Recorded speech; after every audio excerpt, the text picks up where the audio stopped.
General solution M এর মানের উপর নির্ভর করে, অর্থাৎ এম এর মান যে কোনো কিছুই থাকতে পারে। এখানে -3 2 রয়েছে, তবে এখানে 1 2 3 যে কোনো স্বাভাবিক সংখ্যায় থাকতে পারে।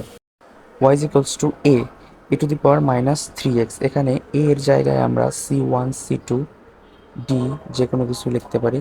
তাহলে a e⁻³ এখানে -3 এর জায়গায় আগে 2 লেখা যায়, e⁻³ প্লাস b e⁻²x।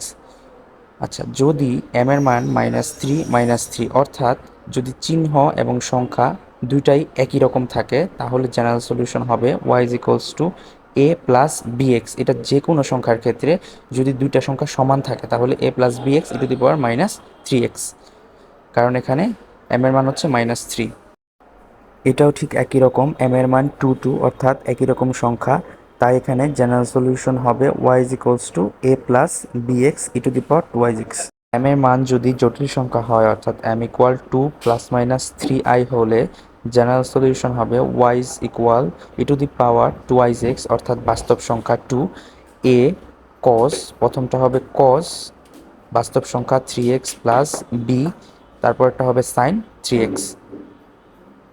যদি m এর মান বাস্তব সংখ্যা এবং তার পাশাপাশি জটিল সংখ্যা থাকে তাহলে জেনারেল সলিউশন হবে y ইকুয়াল a e⁻x, কারণ এখানে m এর মান হচ্ছে 1 যা বাস্তব সংখ্যা, তাই a into e⁻x plus e⁻²x, কারণ এখানে জটিল সংখ্যার মধ্যে 2 হচ্ছে বাস্তব সংখ্যা, তাই e⁻²x। এবার হবে b, কারণ a আগে দিয়ে ফেলেছি তাই b প্রথমটা হবে cos x, কারণ এখানে i এর সাথে গুণ অবস্থায় 1 আছে, তাহলে হবে cos x plus c sin x।